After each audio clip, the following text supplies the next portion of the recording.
would that be okay? Do you guys think? Or, I mean, certainly we set these dates for the surveys, but you could set the dates, and what if maybe somebody got them done ahead of time? So I think the way that we wanted to set up the surveys, or the way that it's written, is pretty much places would be surveyed on the same time frame every year.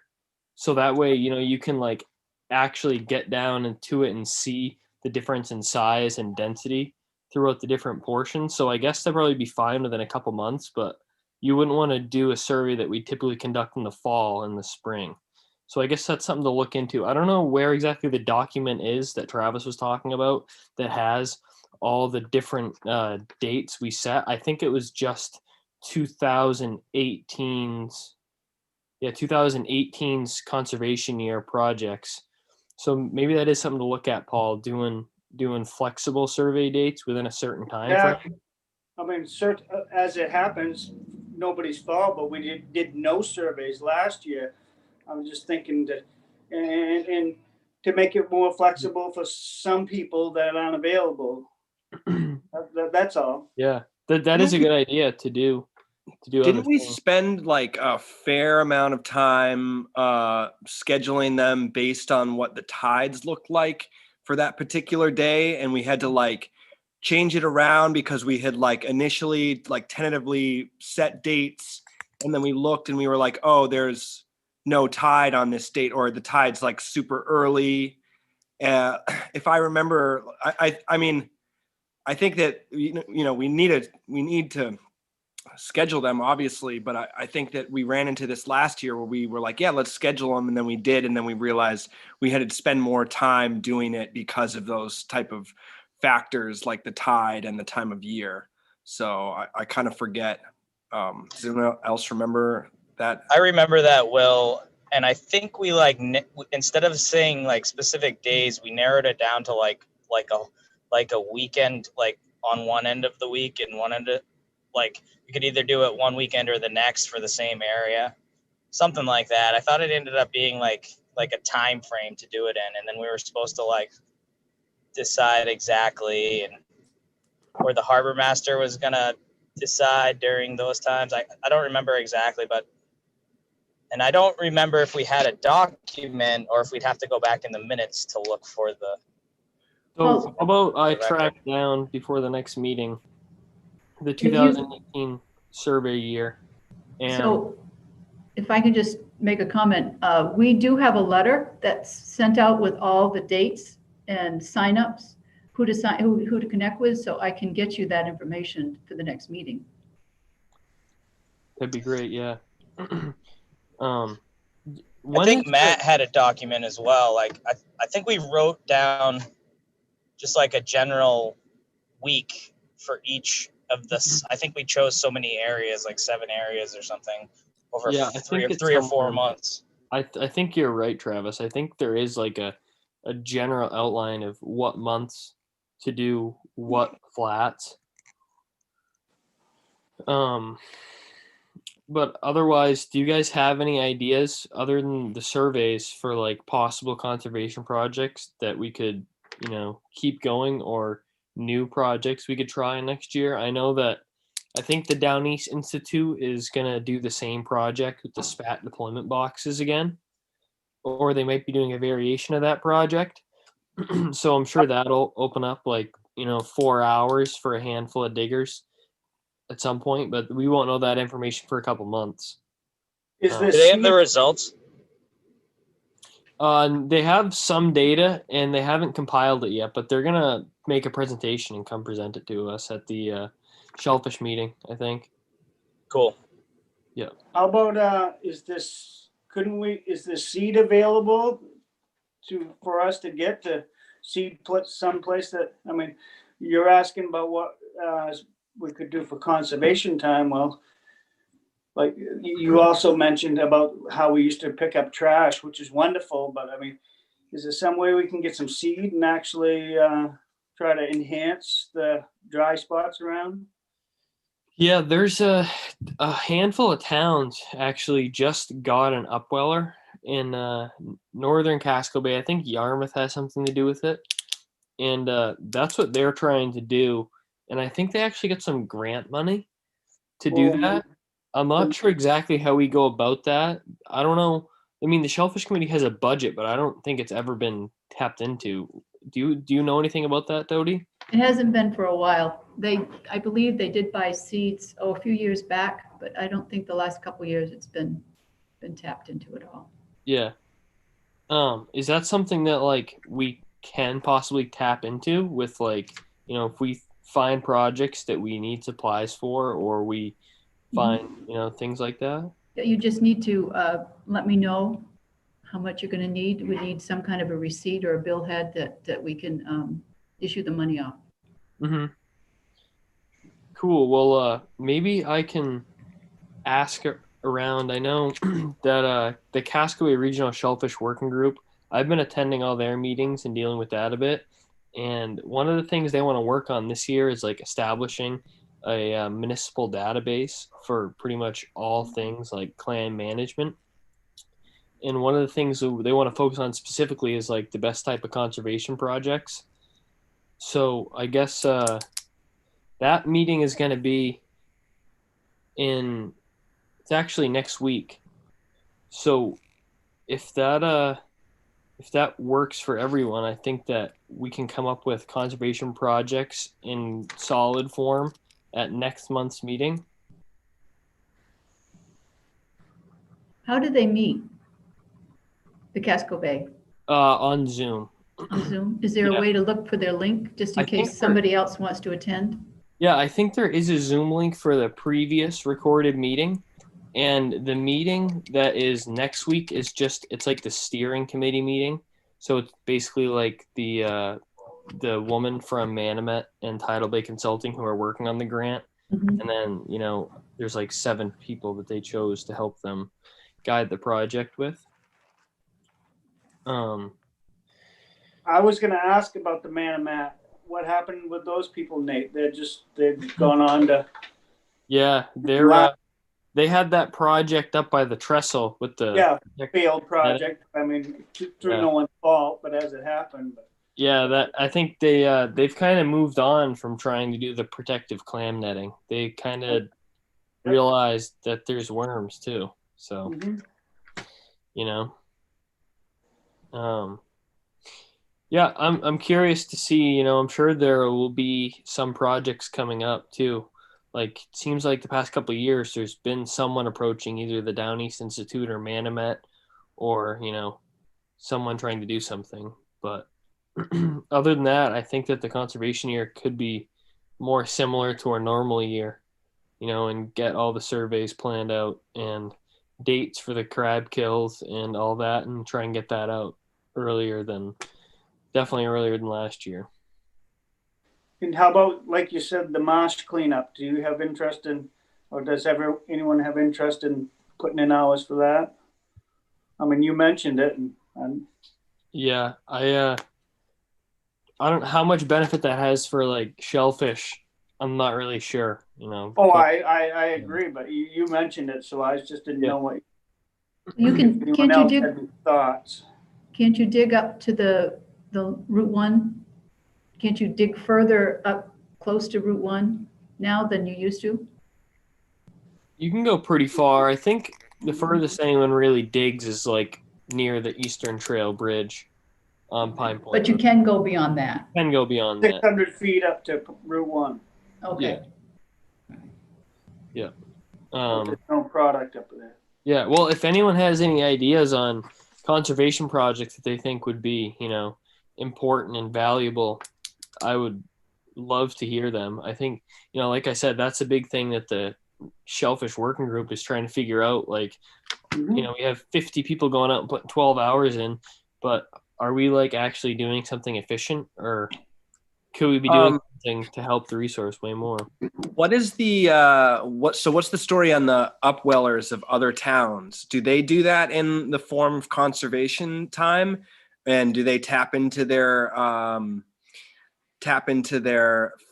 budget for their shellfish committees to do that. I mean, maybe that's something that we could consider doing. That could be kind of like a different type of project that might be kind of productive and interesting. If you had like the Scarborough Shellfish Municipal Upweller anchored up somewhere. I mean, apparently they used to have something like that in the river. I mean, does anyone have any thoughts on that? I will say the stuff that other towns are doing, their shellfish committees at least, is like 100% experimental. They're not like, they're not like seeding in clam flats and making a ton of money on them. And I really don't see that happening anytime in the foreseeable future. I think some of the efforts that are being doing with the upwellers are like towns trying to bring in cohogs to areas that their soft shell clams aren't seeding in to try and, allow harvesters to diversify. But, none of that has actually really come to fruit, to be honest, from what I've seen.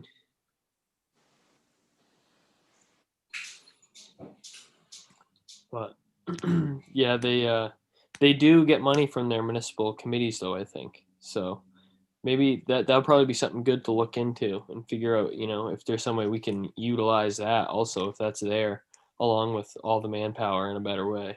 Yeah, I mean, I remember working at the oyster farm at Nonesuch Oyster Farm, and like, they had it like a pretty janky upweller, and it was like the way that they had it, they spent a lot more time and money on it than was necessary, because it just like it grew oysters. But I also just remember like working on the farm, and like clams would just grow. Like clams would land on the styrofoam floats in the little air bubbles of the styrofoam and just start growing. And obviously they would just eventually die once they got too big to like, for their little, I mean, they grew almost like barnacles. It was kind of interesting. So, I mean, it could be something to look into for how to do an upweller in Scarborough for clams, and just kind of, I mean, it might turn into more of a thing than we could really manage with the manpower available through conservation time, since like there's a lot to those type of things. But I mean, I don't know, like could be interesting to devise something that would, benefit the clam resource in Scarborough. Yeah.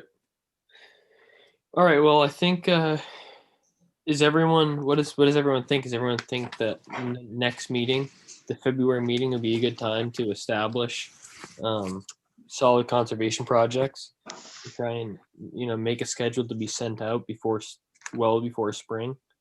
That sounds fine to me. Agreed. Are we going to be doing a Zoom meeting next month? Okay. Yeah, all the committees are meeting by Zoom. So there's no place to stand. Yeah, I just want okay, to point out that okay. I'm sorry. one person in attendance with their hand up. I don't know if you want to take their question or comment. It's up to you, Nathan. I think you're the Is chair. that Noah? No, it's Vinny. Oh, Then he's not on Shellfish Yeah. Committee. Oh, No, but he's public. He's public. oh yeah, no, absolutely. I can't He see. can- Yeah. He can either speak, or you can have him speak on this issue or wait for public comment. It's up to the chair. Yeah, he can speak. Okay. You should be able to unmute yourself and speak. I think I have. Can you hear me, gentlemen? Yeah. yes, go ahead, Vinny. All right. So, Nate, you know the people at Title Bay Consultants. Maybe you could invite them to a meeting to let the town know what's available out there, perhaps. The other thing is that I have offered a year ago, and the offer still stands. If you ball spat and you want to grow it in a 2-year interval, I will winter it at either Stern or Bailey's, or maybe both, depending on what's going on that year. And you can re-put the spat out in the spring. That will be Susan's and my gift to the town to winter the clam spat, so that you can reseed the clam flats. So you can buy a cheaper spat and then redo it again. Couldn't we catch our own? I don't know, maybe. I mean, I don't, you know, I'm not a clamor. I've slept at a Holiday Inn. That's all I can tell you. Yeah, that would be It would do make remember you saying that, and I think that that definitely is something that we should consider. Um, is there? I don't know if anyone knows anything about this, but the upweller that None Such Oysters has on the pier there, I remember hearing something about one time that that's actually half the committee's upweller. I don't know anything about none such. I don't know about I what's don't going know. on. It was just a side thought. No, I guess I'll look into that. What do you know anything about the permitting for that, Vinny? What it would take? Do those tanks just run raw water all the time? Well, the tanks at Stern have raw water constantly in them 24/7. That's not a problem. Yeah. You know, the reason I monitor it, quite frankly, is because of fresh water or because it's too warm and it's too costly to chill it in the summer. But you know, you know, look, Susan and I buy clams, you buy lobsters. We're in the area. If the building's there, you know, Yeah. it's what we do, you know. Yeah. Cool, awesome. Yeah, well, thank you. I I know that they are Tidal Bay Consulting and the that working group. They're actually planning on coming to all the different municipalities and presenting something once they get a little database put together and a little more direction for this year's grant money. And I think I that mean, could definitely be, it's probably grant money that's available to the town of Scarborough as well as anybody else. I mean, you're entitled to it as well as anybody in the state of Maine. yeah, yeah, definitely. Well, I think that would definitely be something for us to work towards is figuring out, you know, how to better apply for grants and, you know, making that sort of time available for committee members, you know, trying to really further the program. Or does anyone have any other thoughts about that? I So think are it's, these? go ahead. Sorry, Paul. I didn't mean to cut you off. I No, just go was ahead. saying. Are these action items that we're putting on the next agenda? We can, yeah, absolutely.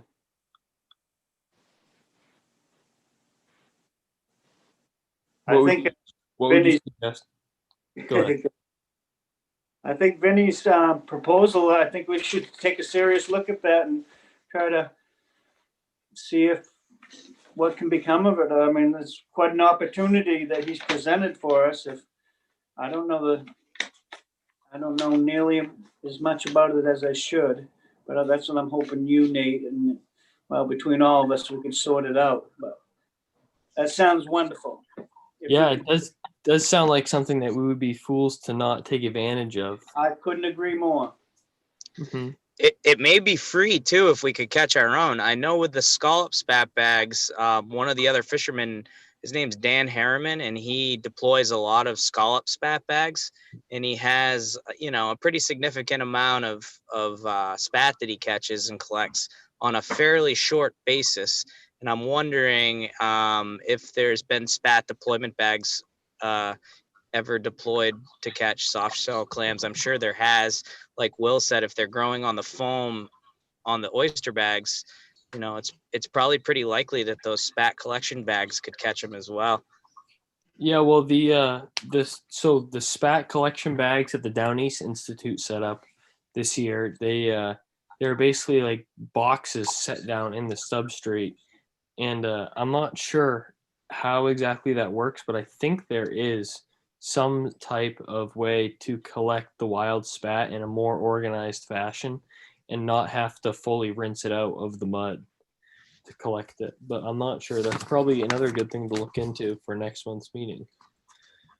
Yeah, because if you could get even just a little bit of grant money, those spat collection bags, all they are is like basically a plastic or like a plastic mesh bag with like smaller rolled up plastic mesh inside of it, and the clams like spat gets caught in the middle and it like grows out, and they end up getting quite a bit, but I'm not sure if you'd need to have an aquaculture permit or how that would work. Mm-hmm.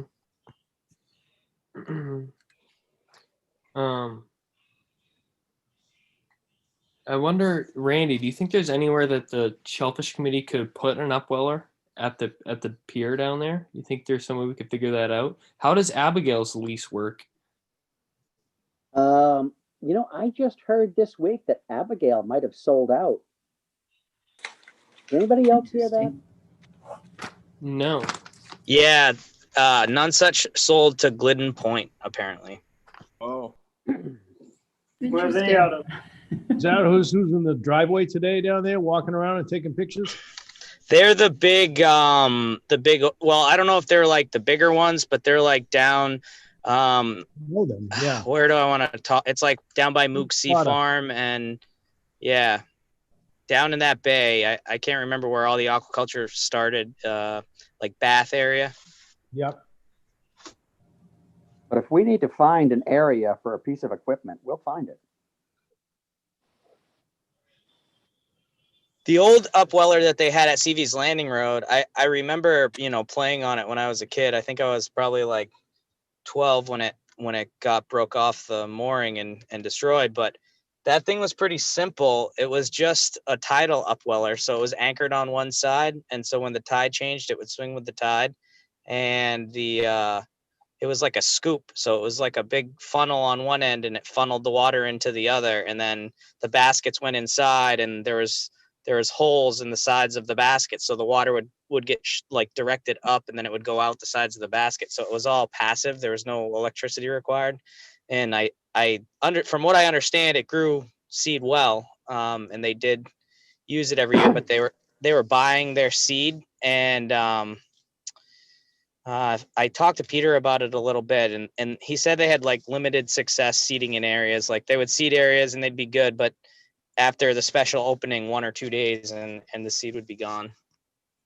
Right, but we don't do it that way anymore, right? We don't just have an opening and we all go decimate a spot. I mean, everything's open now. I mean, it might work out better. Yeah, I just think I think you have to keep it closed when there are little seeds and there's nets over it and stuff. You know what I mean? Oh, certainly, yeah. Yeah. All right. Well, I think that's some good stuff to think about. Does anyone have any other input on any of this? The only thing I would say is I guess we probably have to come up with some sort of way of figuring out how we're going to pursue the information that we need, and when we're going to, if we're going to have it at the next meeting, what we've got to, what we're going to talk about, and what we need to be prepared. Yeah, I agree. Well, I think as long as we set a thorough agenda, we should be in pretty good shape. And I'll look into some stuff and maybe reach out to some of you guys to look into some stuff too. Are we doing election officers at the next meeting once they get affirmed? Yes. Cool. All right. If no one has anything else on that, I think we're all set to move on Motion to. to adjourn. Not Oh. yet. I was just joking. The next item on the new business is the meeting schedule. Mm-hmm. Which, they don't have any input on that. I guess, have a meeting next month, and I think we should just deal with issues as they come. I think a monthly meeting is pretty reasonable. Does anyone have any opinion? I agree. I think that we should be having meetings whenever possible, considering that we haven't had any lately. Yes. I'm all set for next month. Sounds good. Everyone on board with that? Cool. Yep. All right. Well, that's all for new business. Does anyone have anything they'd like to add to new business? Seeing This is nothing. public comment. Sure. Yeah. Oh, Cool. I do have a variety, 3 items for public comment, and I'd like to go through them if this is the appropriate time. Sure. Go for it. Cool. I've been told that it's it's already been discussed, but the etiquette at the Pine Point parking lot is continuing to get worse and worse and worse. And we are the ones paying for it. Those of us who hold a red pass.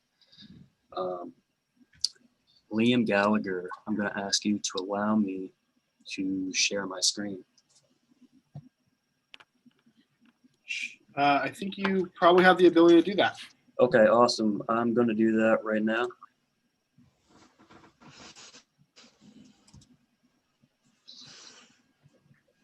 So what you can see here is the sign that says commercial fishing, trailer parking only.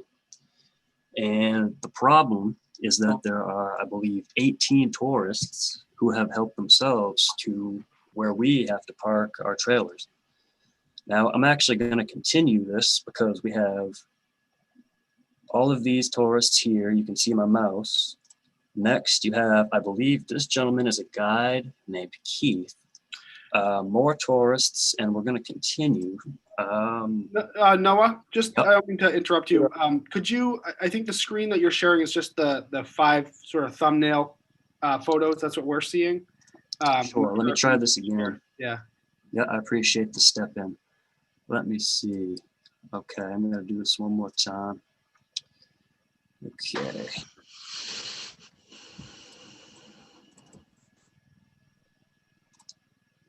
So did you see any of that? We just saw the 5 photos that you had. Kind of, we couldn't really make it out; it was too small. But Okay, yeah, I'd like to, make sure that it's clear what's going on. I do think that some of you have heard me say this or talk about it. Some of you have probably seen what's going on, but there are also some of you that have not seen it. Okay. Yeah, I think we've talked a lot about it, and I think that it was good that they got it passed so they can actually give parking tickets down there now.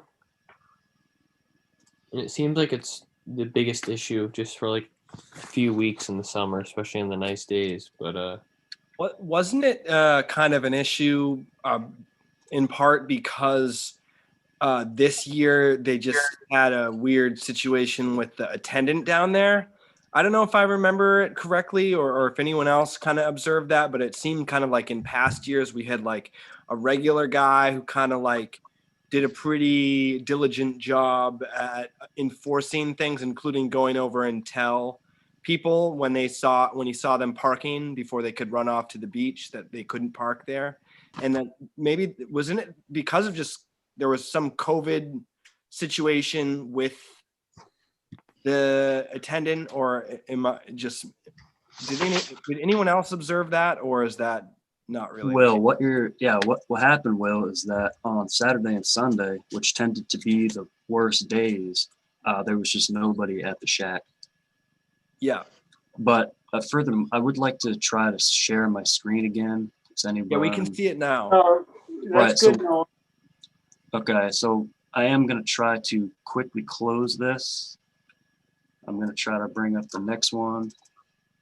Do it again. Because it really is, it's pretty bad, and I don't think people quite are understanding. So Yeah. This is a little bit farther down. I and- definitely remember that was like it would happen the worst on Saturday and Sunday, like because there was no one there, and then it happened during the week in part because maybe it was it was kind of more of a volunteer guy, or it was someone from like the police volunteer that just kind of didn't seem to be as like didn't really have the same understanding of how things work down there with the clamors and the tides, and as a result wasn't able to enforce those rules as diligently. But Brandy, you guys are giving tickets down there this year, right, for that? Yep, we did. The problem is we had some high school kids who were the parking lot attendants. I can't remember his name, forgive me. The regular guy you were talking about became sick and didn't work this year. And we had some high school kids filling in, but they were, to be honest, few and far between. Can you guys see this last one? Yes. Okay. What I'm not sure if you're going to be able to see me zoom a little bit here. This is, It's Rick's truck. yeah, there's Rick's truck. I believe he was the only commercial fisherman there the whole day. This is actually a Massachusetts jet ski trailer. This pickup truck was a mass plate as well, and he couldn't fit All right. behind this GMC, so he simply disconnected it. And he basically put, I think it's in the middle of 4 parking spots here. I Well, mean, it's a Massachusetts jet ski trailer. And I'm like, you can't make this up. Yeah, I think that I definitely think the enforcement is lacking a little bit in the sense of personnel and manpower down there. You know, that might be something good to strike up with. Yeah. It is important. Boss. I mean, Okay. it can, that's when some of us, I mean, that time of year, it's very important for us to have a place to park, because that's when essentially we're really making out the lion's share of living is in the summer, when those people are taking up our spots. I don't know what's to be done about it, but as we know, it doesn't happen too well. It happens 5 or 6 or 7 or 10 times throughout the summer, the busiest days, but it's still not okay. Right. I mean, these tend to be the days where the price is $3 a pound or more, you know, I mid-July, agree. mid-August, and it's noontime. You know, we have to be able to show up and not like dread, how am I going to get my car parked? Yeah, definitely. I think that's something to think about too as summer gets closer.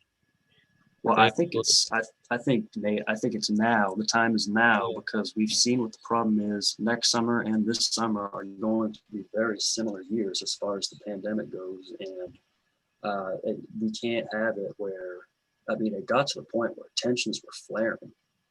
I was honked at by a Massachusetts resident again, who informed me that I was in his way because he wanted to go park in the dirt parking lot. And it was just, and by the way, there's a sign that says red passes only on the whole dirt parking lot. That's for commercial fishermen. And I was actually in the way of the dirt parking lot on this day where I just showed you guys, because I absolutely had nowhere to go. There was not a spot. So then they started getting mad at me because I'm trying to park and I can't move. So I ended up parking on the sand. And, you know, I could go on and on. I'm not going to, but the point is, the time is now. I think that I talked to a lieutenant, and he said the signage must be improved if we're going to move forward with this. And he needs to be able to have a tow truck monitor those spots. But right now, the signage does not support it. I do think better signage would definitely help with that. And I wonder what our avenues are for trying to press that with Public Works maybe, or the police department. I'm not sure how we would go about trying to get them to improve the signage down there, because I think that would help.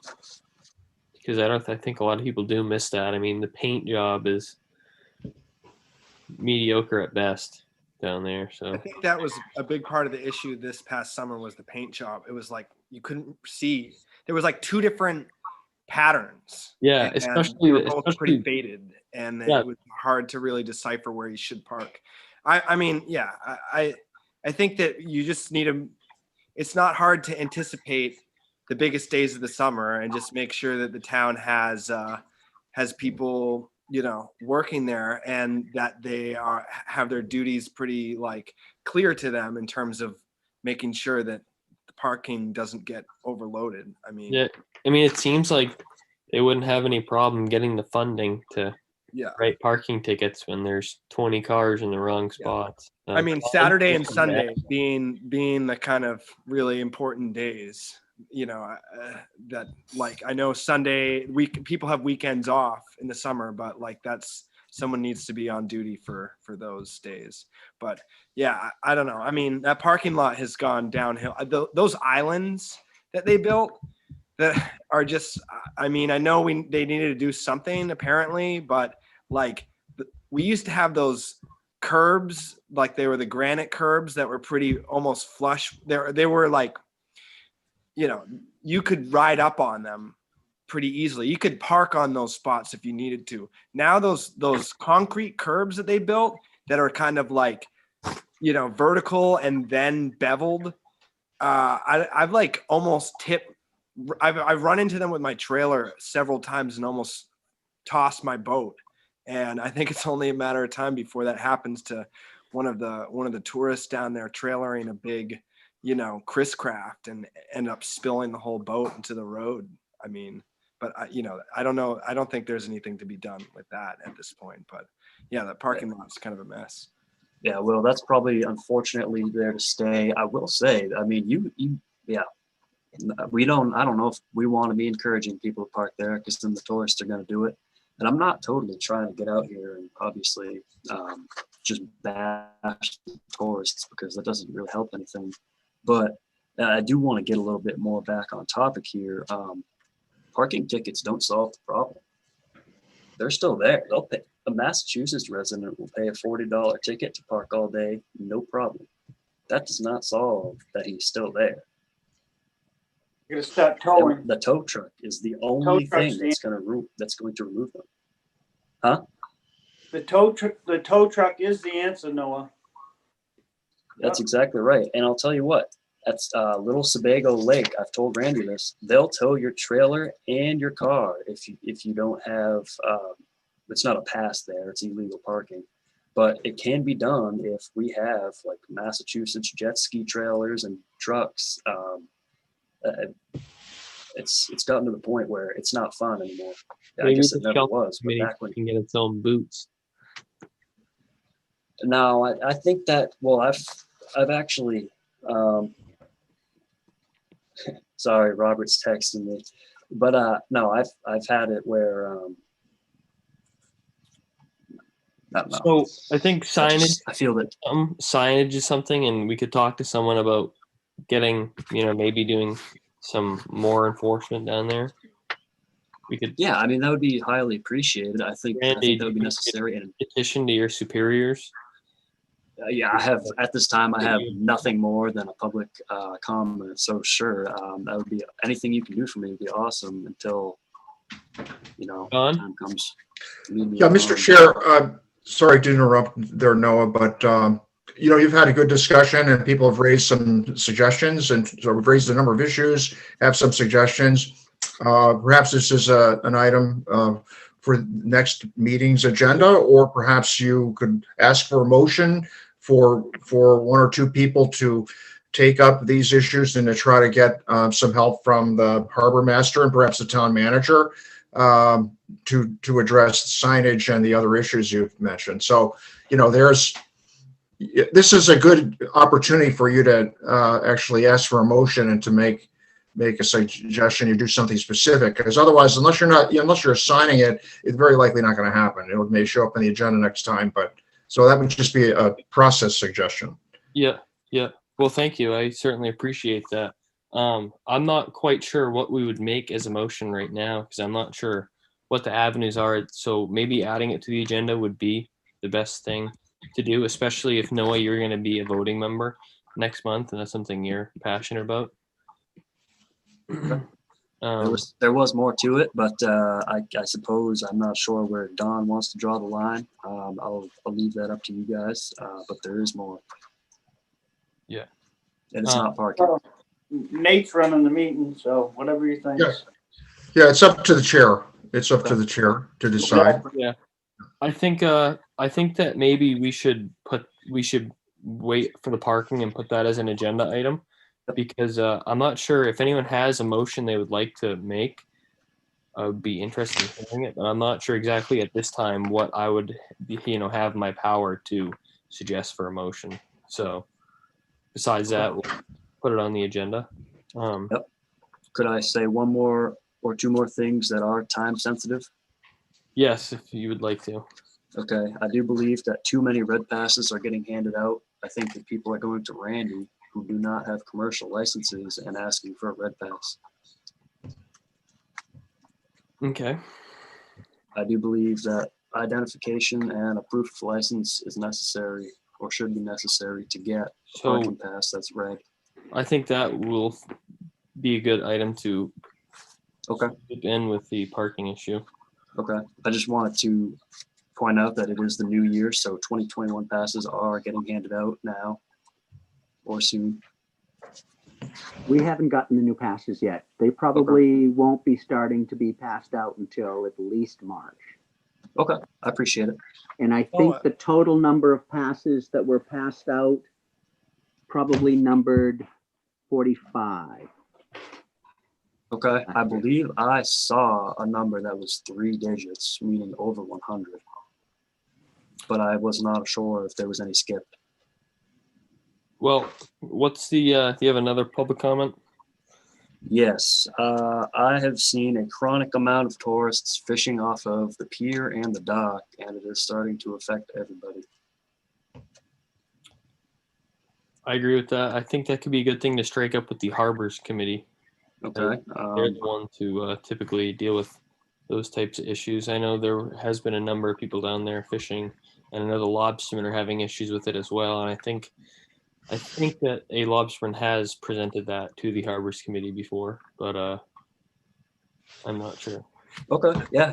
I don't. Maybe wanna- let's put on the agenda, not specific parking lot, just like co-op Etiquette.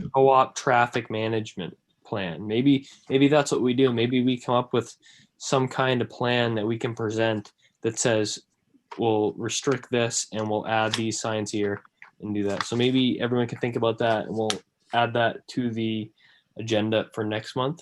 Okay. Paul? In regards to the fishing, I want to be, you want a guy to be able to bring his 8-year-old kid down there and go crabbing off the big dock. I mean, don't you?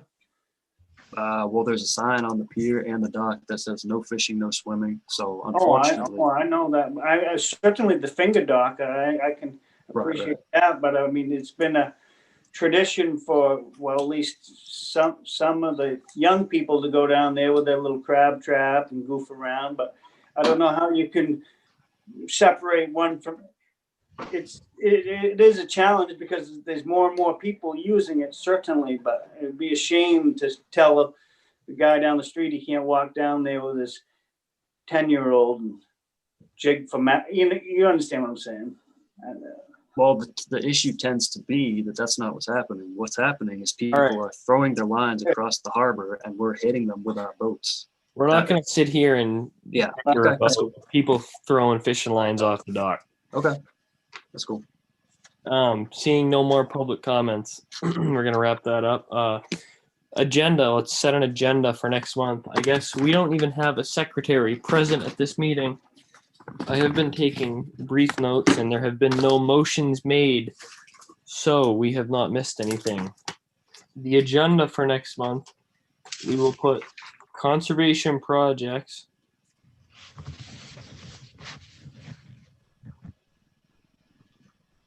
Does anyone have a suggestion on wording for the co-op etiquette problems?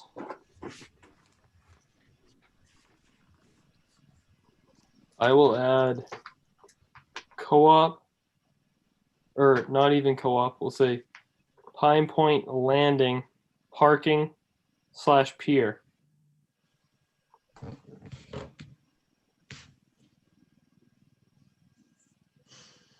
Also, I'd like to note that I'll put back on the agenda the harbor master's report and the counselor liaison report as well. I just did a briefed agenda for this meeting, but I will make sure that those are added back on as well as old business.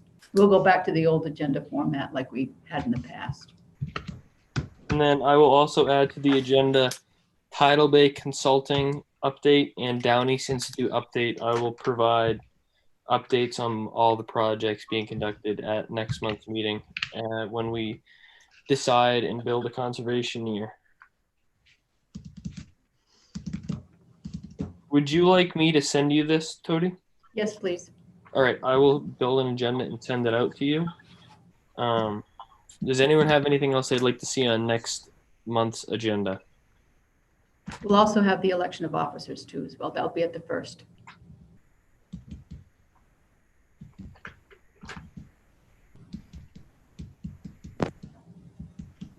All right.